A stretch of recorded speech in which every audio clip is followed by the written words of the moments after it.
하나님 말씀 봉독해 오는 시간 갖도록 하겠습니다. 함께 자리에 일어나서 마태복음 25장 주신 말씀 31절에서 46절까지의 말씀 함께 교독하겠습니다. 마태복음 25장 31절에서 46절까지의 말씀, 좀 긴 말씀인데요.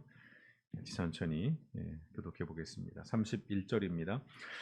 인자가 자기 영광으로 모든 천사와 함께 올 때에 자기 영광의 보좌에 앉으리니 모든 민족을 그 앞에 모으고 각각 구분하기를 목자가 양과 염소를 구분하는 것 같이 하여 양은 그 오른편에 염소는 왼편에 두리라. 그때 임금이 그 오른편에 있는 자들에게 이르시되 내 아버지께 복받을 자들이여 나와 창세로부터 너희를 위하여 예비된 나라를 상속받으라. 내가 주일 때에 너희가 먹을 것을 주었고 목마를 때에 마시게 하였고 나그네 되었을 때에 영접하였고 벌받았을 때 옷을 입혔고 병들었을 때 돌보았고 옥에 갇혔을 때 와서 보았느니라. 이에 의인들이 대답하여 이르되 주여 우리가 어느 때에 주께서 줄이신 것을 보고 음식을 대접하였으며 목마르신 것을 보고 마시게 하였나이까. 어느 때에 나그네 되신 것을 보고 영접하였으며 헐벗으신 것을 보고 옷 입혔나이까. 어느 때에 병드신 것이나 옥에 갇히신 것을 보고 가서 배웠나이까 하리니 임금이 대답하여 이르시되 내가 진실로 너희에게 이르노니 너희가 여기 내 형제 중에 지극히 작은 자 하나에게 한 것이 곧 내게 한 것이니라 하시고 또 왼편에 있는 자들에게 이르시되 저주를 받은 자들아 나를 떠나 마귀와 그 사자들을 위하여 예비된 영원한 불에 들어가라. 내가 줄일 때에 너희가 먹을 것을 주지 아니하였고 목마를 때에 마시게 하지 아니하였고 나그네 되었을 때에 영접하지 아니하였고 헐벗었을 때에 옷 입히지 아니하였고 병들었을 때와 옥에 갇혔을 때에 돌보지 아니하였느니라 하시니 그들도 대답하여 이르되 주여 우리가 어느 때에 주께서 줄이신 것이나 목마르신 것이나 나그네 되신 것이나 헐벗으신 것이나 병드신 것이나 옥에 갇히신 것을 보고 공양하지 아니하더이까. 이에 임금이 대답하여 이르시되 내가 진실로 너희에게 이르노니 이 지극히 작은 자 하나에게 하지 아니한 것이고 내게 하지 아니한 것이니라 하시리니 그들은 영벌에 의인들은 영생에 들어가리라 하시니라. 아멘.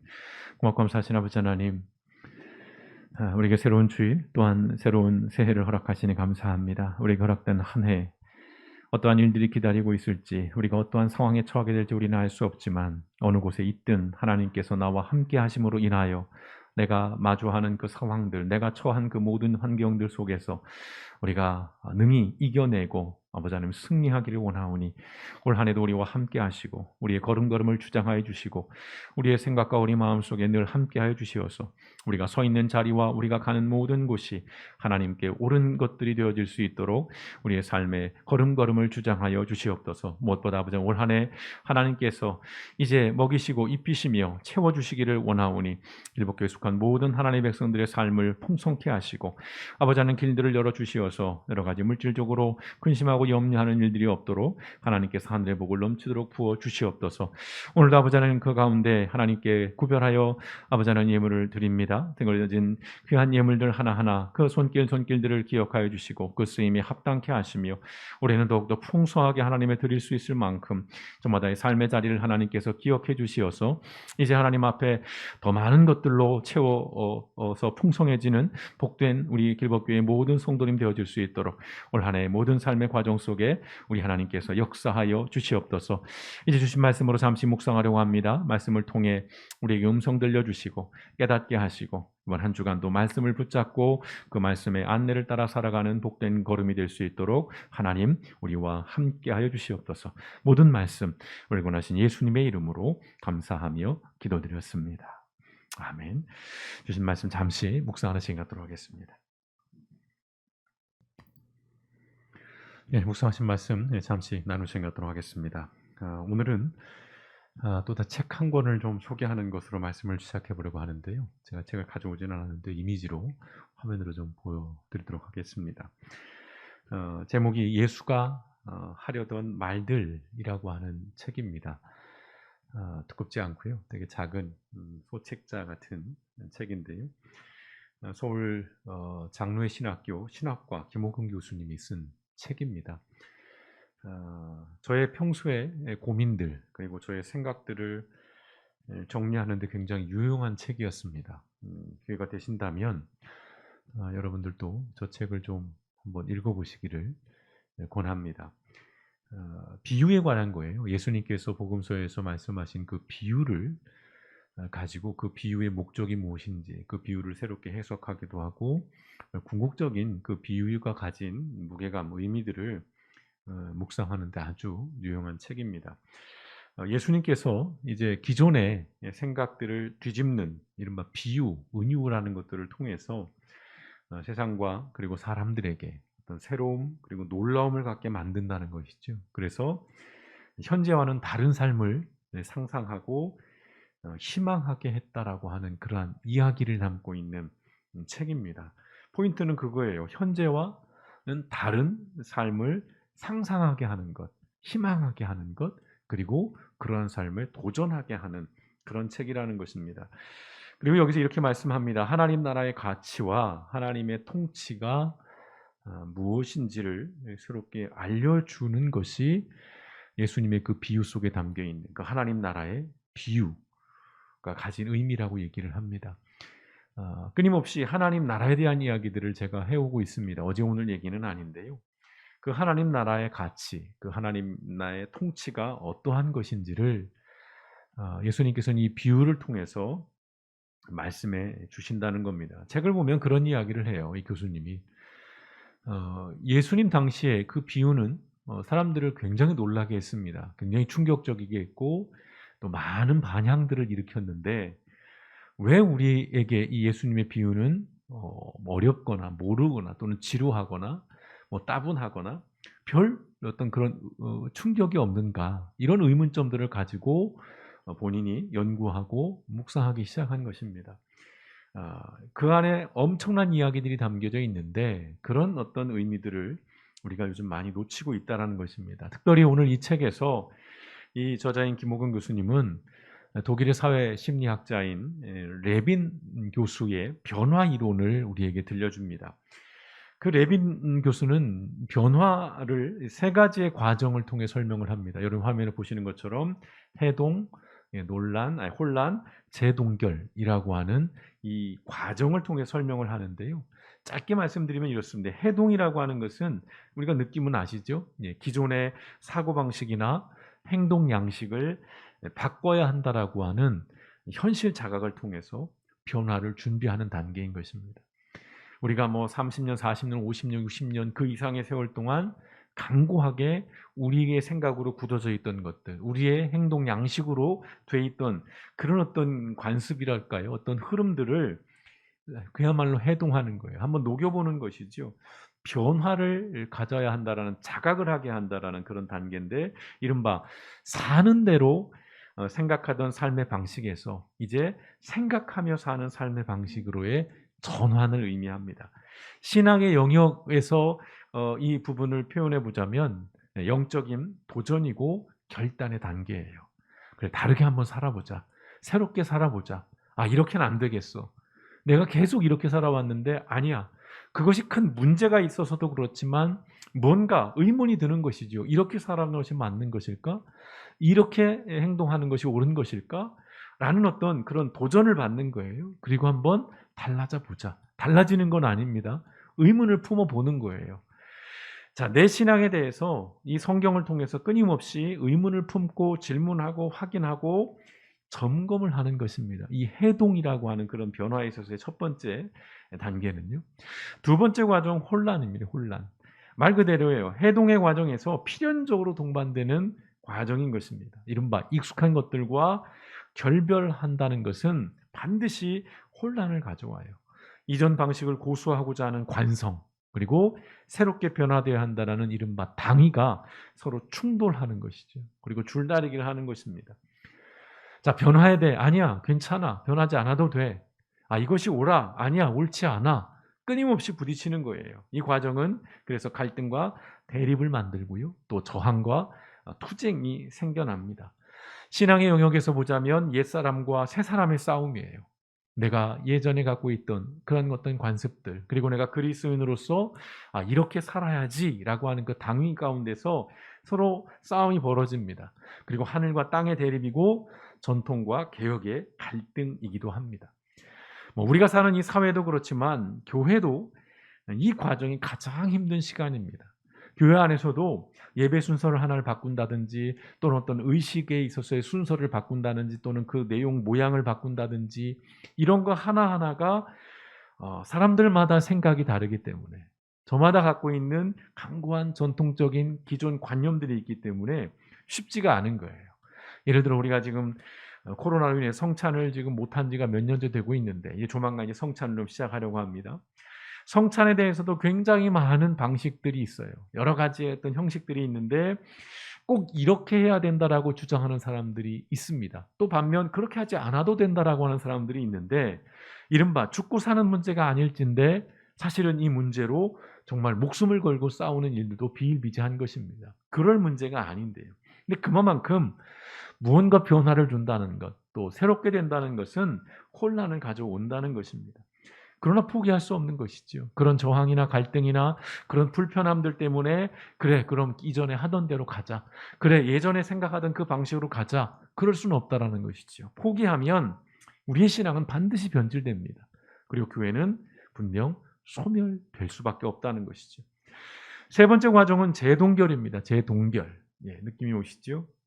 이제 새로운 사고방식 그리고 행동 양식이 일상입니다. 이게 중요한 거예요. 일상에서 우리가 평범하게 살아가는 우리의 삶의 자리, 삶의 시간에서 이제 결실을 맺어 나가는 단계이에요. 갱신된 것이고요.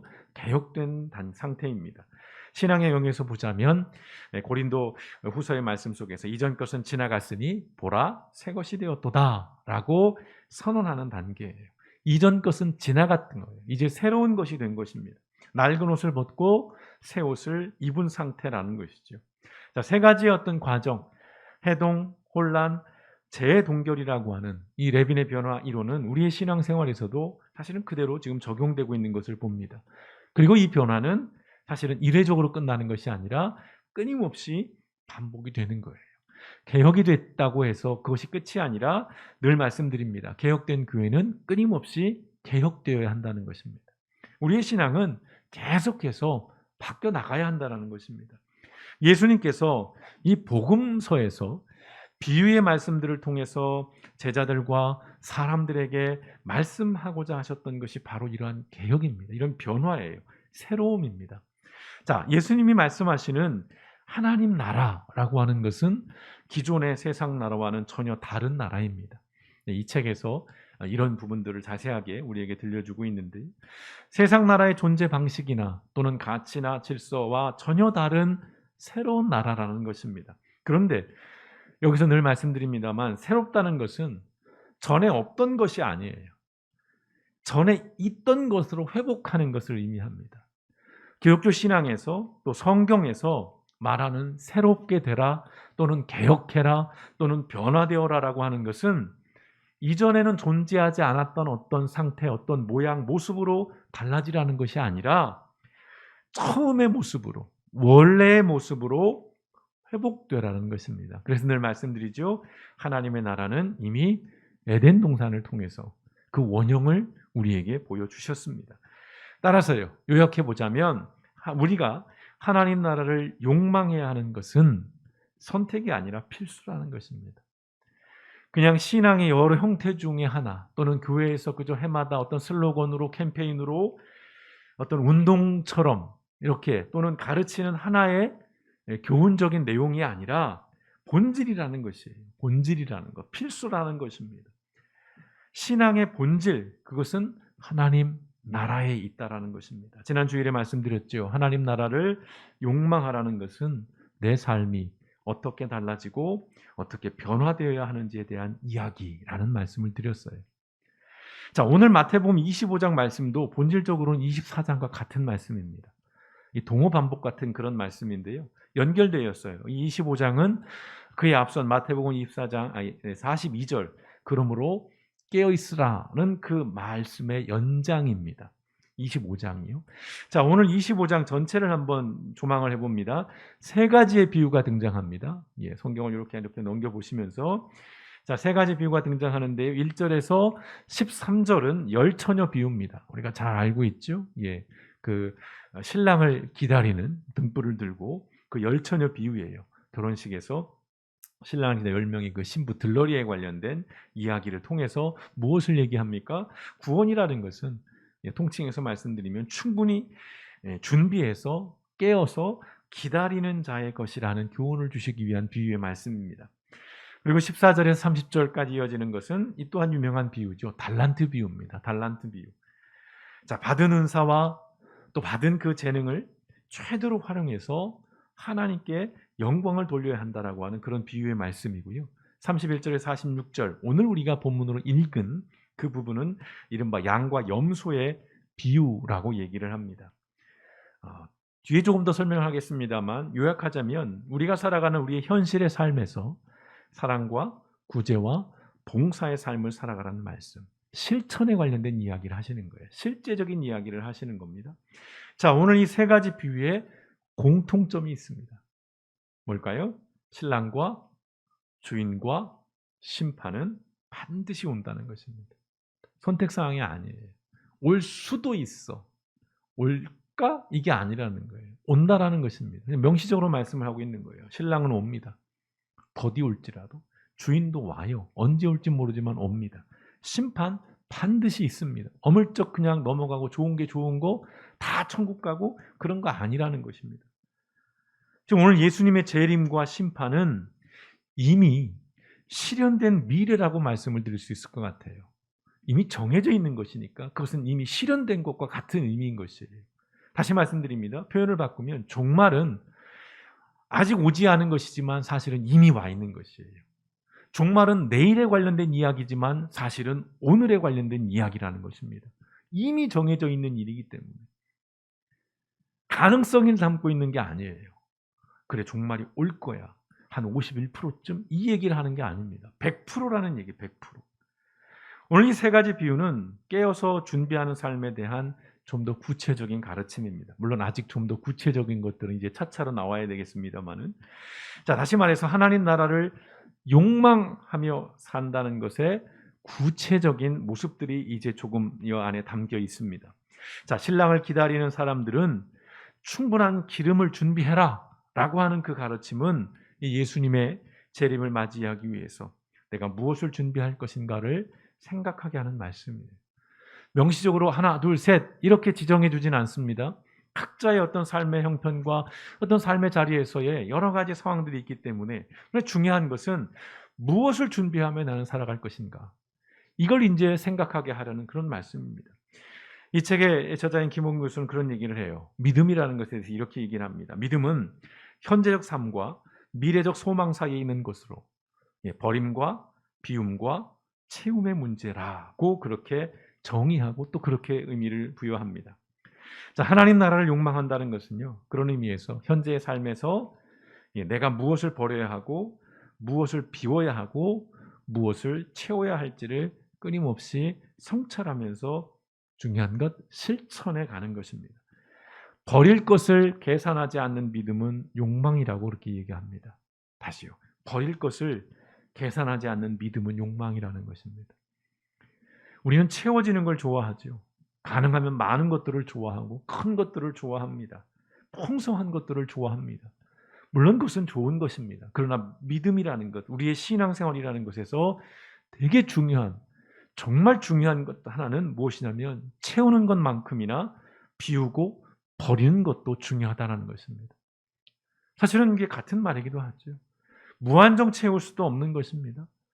비워야 채워질 수 있는 것인데 이 신앙의 원리들을 우리가 좀 더 깊이 좀 묵상하고 생각해 봐야 할 것 같습니다. 그 질문을 드려봐요. 지금 성도 여러분께서 우리가 믿음의 이 삶을 살기 위해 좀 더 우리의 슬로건을 말하면 하나님 나라를 내가 욕망하는 삶을 살기 위해서 지금 내 삶의 현장에서 내 삶의 일상에서 버리고 비워야 할 것은 무엇이고 또한 채워야 할 것은 무엇인지를 생각해 보는 겁니다. 이것은 마치 공부하는 학생에게도 적용되는 질문이에요. 공부하는 학생, 공부를 잘하기 위해서 원하는 대학에 가거나 원하는 어떤 목표를 성취하기 위해서는 이런 생각을 해야겠죠. 내가 무엇을 더 채워야 되고 무엇을 비워야 할지. 좀 더 얘기하면 내가 어떤 과목에 좀 더 집중하고 내가 어떤 시간들을 어떻게 활용해야 될지를 고민하고 그러한 계획들 속에서 공부를 하는 것인 것처럼 우리의 신앙생활도 마찬가지인 것이죠. 두 번째, 이 달란트 비유를 요약하자면 이렇게 요약할 수 있을 것 같아요. 너희 삶을 나를 위해 투자하라. 요즘 여기저기 투자하는 사람들 많이 있습니다. 노후를 위해서 투자하고 뭐 내일을 위해서 다 투자합니다. 필요한 것입니다. 좋은 것이에요. 여러분 할 수 있다면 그런 투자들을 많이 하십시오. 그러나 그에 못지않게 우리가 해야 할 투자, 너희의 삶을 나를 위해 투자하라. 하나님이 말씀하시는 거예요. 각자에게 주어진, 여러분에게 주어진 은사가 있죠. 또한 재능이 있습니다. 그걸 다른 사람과 비교할 필요는 없어요. 나와 하나님 앞에서의 관계로 정산하면 되는 거예요. 다른 사람 바라볼 거 없습니다. 내게 주어진 은사가 분명히 있어요. 재능이 있습니다. 이것을 나의 욕망을 성취하기 위한 도구로만 사용하는 것이 아니라 뭐라고요? 하나님 나라를 위해 사용하라는 말씀이에요. 이 달란트 비유가 가진 핵심들. 하나님을 위해 투자하라는 것입니다. 몇 달란트를 가지고 있든 그것이 많든 적든 투자하라는 거예요. 하나님을 위해 사용하라는 것입니다. 중요한 원칙이 있어요. 예외는 없다는 것입니다. 나는 1달란트 받았으니까 나는 안 해도 돼. 아니요. 그럴 수 없다는 것입니다.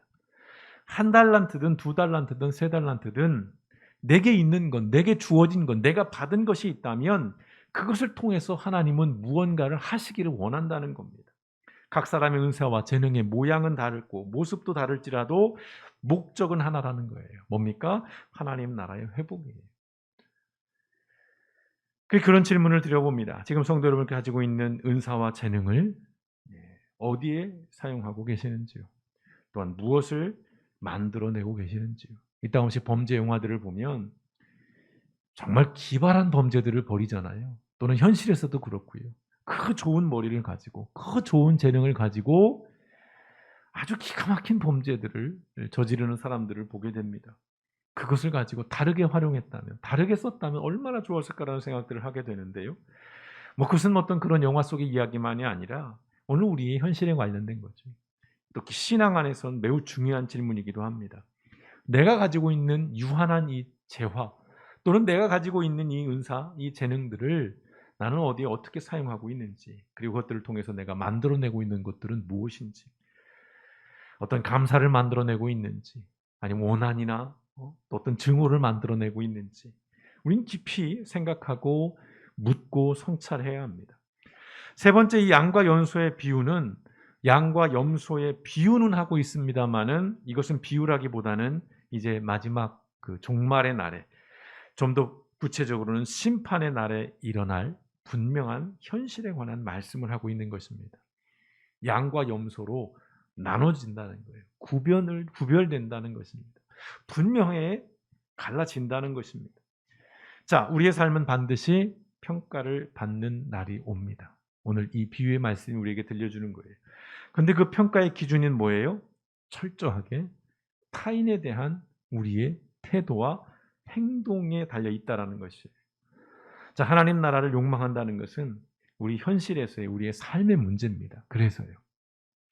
자, 40절 말씀을 보시면요.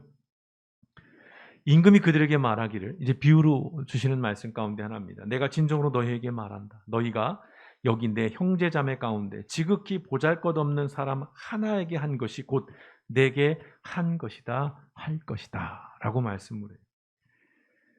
보잘것없는 사람 하나에게 한 것이 곧 내게 한 것, 예수님에게 한 것이고 하나님에게 한 것이다라고 그렇게 평가를 내린다는 것입니다. 근데 45절을 보면요, 그때 임금이 그들에게 대답하기를, 이제 어떤 이들입니까? 이들은 이제 염소의 그 영역에 있는 사람들입니다. 내가 진정으로 너에게 말한다. 여기 이 사람들 가운데서 지극히 보잘것없는 사람 하나에게 하지 않은 것이 곧 내게 하지 않은 것이다 하고 말할 것이다 라고 이야기를 합니다. 한 것은 내게 한 것이에요. 하지 않은 것도 내게 하지 않은 것이에요. 이게 분명한 기준입니다. 타인에 대한 나의 행동, 나의 태도, 이것이 곧 하나님과 연결되어 있다는 것이에요. 자, 그래서 그 결과는 46절이죠. 그리하여 그들은 영원한 형벌로 들어가고 의인들은 영원한 생명으로 들어갈 것이다.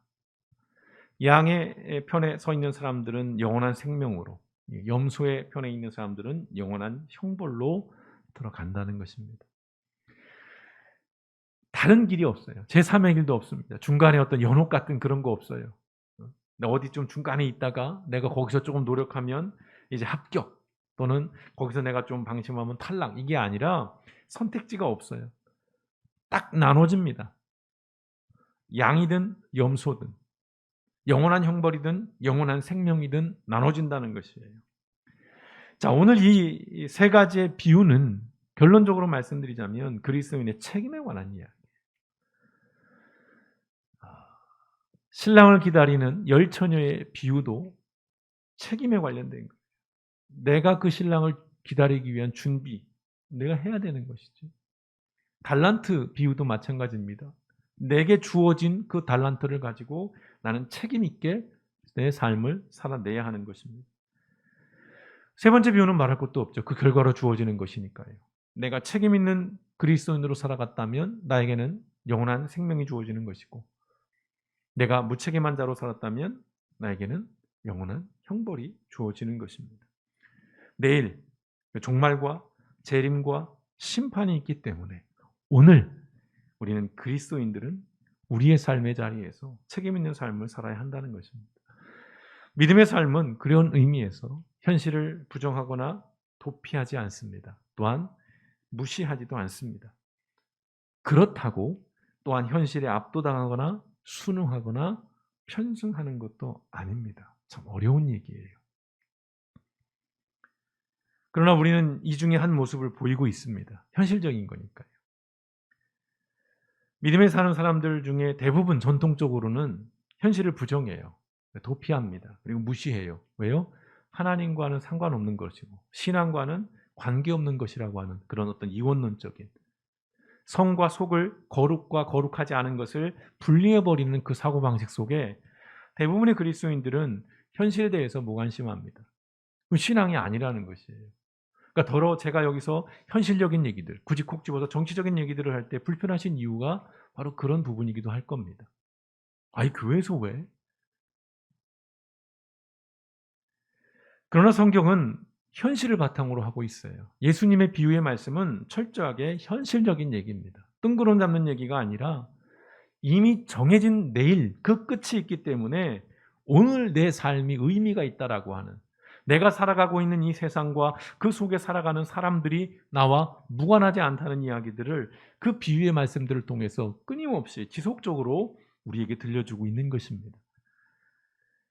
역사학자 이에치카의 유명한 그 역사에 대한 정의가 있지요. 믿음이 화면으로 보고 있습니다만, 이 저 정의를 이 믿음의 삶에 대해서 좀 이렇게 적용을 해보고 싶습니다. 자, 믿음의 삶이란 현실주의와 이상주의 사이에 끊임없는 투쟁이다라고 그렇게 그 정의를 내려보고 싶어요. 물론 철학적인 의미에서 현실주의와 이상주의는 좀 더 광범위하고 좀 다른 뉘앙스가 있습니다만은 그냥 직관적으로 문자 그대로 받아두시면 좋겠어요.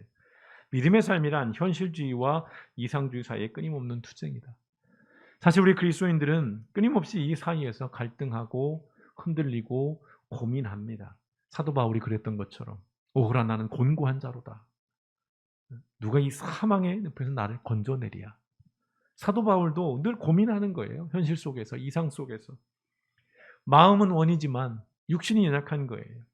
하늘을 바라보고 있지만 그러나 현실 속에서는 영 늘 실패하는 것이죠. 다시 말씀드려 시선은 하늘에 두고 두 발은 땅에 딛고 서서 세상을 하나님 나라로 변화시켜 나아가는 것. 그게 바로 믿음의 삶이고 믿음의 여정인 것입니다. 포인트는 변화예요. 달라지는 것입니다. 우린 이렇게 살아왔으니까 앞으로도 그렇게 살아야 돼. 물론 그렇게 지켜가야 하는 것이 있습니다. 이것을 지키고자 말하는 사람들이 보수주의자인 거예요. 건강한 사람들입니다.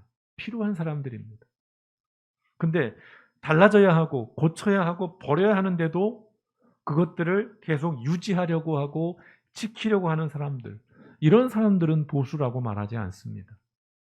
수구라고 말하죠. 수구. 자기의 이권에만 집중하는 사람들인 것입니다.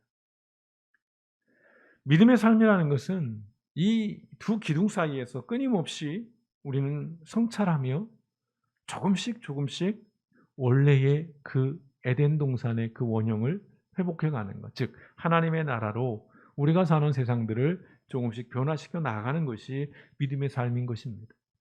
그저 죽음 이후에 저 어떤 천국에 관한 것들만 바라보면서 그것들을 추구하며 사는 삶이 아니라 늘 말씀드리잖아요. 그 죽어서 가는 천국이 있기 때문에 아직 살아있는, 아직 내가 살고 있는 이 세상, 이 현실, 이 공간을 바로 그 나라로 만들어 가는 것.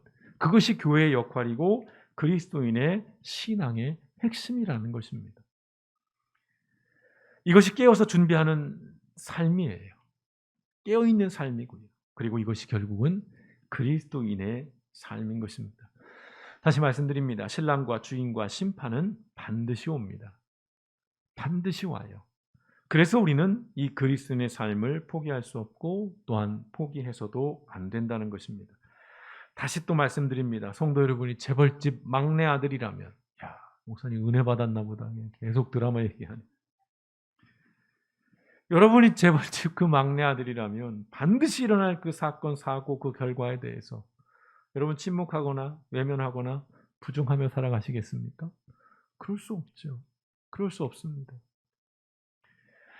하나님 나라를 욕망한다는 것도 그와 같은 것입니다. 나의 종교적 성취나 이득을 위한 삶이 아니라 나도 살고 너도 살고 그리하여 우리 모두가 살게 되는 삶의 방식, 가치, 행동, 양식입니다. 목사님, 이런 세상은 없습니다. 2000년 전 예수님이 살던 시대에도 없었고 예수님이 오신 지 2000년이 지난 지금도 달라진 것이 없는데 앞으로 2000년 후라고 변화될 게 있겠습니까? 라고 말씀하시는 분들 있을 겁니다. 맞아요. 크게 달라지지는 않을 것입니다. 그러나 서두에 말씀드렸던 것처럼 예수님께서 이 비유의 말씀을 우리에게 들려주시는 것은 새로운 나라를 상상하라는 것, 꿈꿔보라는 것입니다. 어쩔 수 없어. 사람은 안 달라져. 변화되지 않아. 그냥 여기서 내가 어떻게든 각자 도생, 그냥 나만 생존하면 돼. 그렇게 살던 방식들이 이어져 오기 때문에 달라지는 것들이 없는 것이죠. 적어도 교회와 그리스도인들만큼이라도 이런 상상을 하고 이런 꿈을 꾸고 이런 소망을 하면서 조금씩 다른 삶의 모습들을 보여준다면 여러분 세상은 달라집니다. 이미도 지금 우리는 많이 달라진 세상을 살고 있다라고 수없이 말씀을 드렸어요. 사실은 생각해보면 굉장히 많이 우리는 발전해 있습니다. 뭐 이런저런 뭐 부정, 부패 뭐 많이 있다고 하지만 옛날을 생각해 보십시오. 옛날과 비교하면 그래도 많이 법으로 규정돼 있고 그래도 많이 어떤 의식들이 인식들이 성장해 있고요. 뭐 인권에 대한 문제만 놓고 한번 생각해 보세요. 남녀 어떤 그런 평등 이런 문제들 한번 생각해 보십시오. 굉장히 많이 우리 사회는 변화됐습니다. 달라졌어요. 그러나 아직 가야 할 길이 있다는 것입니다. 우리는 우리 세대의 책임을 져야 한다는 것이에요. 그런 차원에서 말씀을 드리는 것입니다. 부디 우리 매일의 삶에서 우리가 하나님 나라를 욕망하며 살아갈 수 있으면 좋겠습니다. 그것이 헛된 꿈이라고 말씀하지 않았으면 좋겠어요. 그것이 무모한 이상이라고 말씀하지 않았으면 좋겠습니다.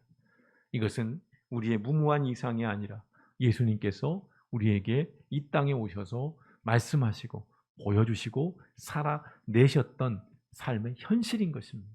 우리가 이러한 현실들을 다시 이뤄내기 위해서 우리가 가진 신앙, 우리가 가진 믿음들을 가지고 오늘 우리가 하나님 앞에서 그리고 이 세상 속에서 믿음의 삶, 신앙의 삶을 살아낼 수 있기를 소망해 봅니다.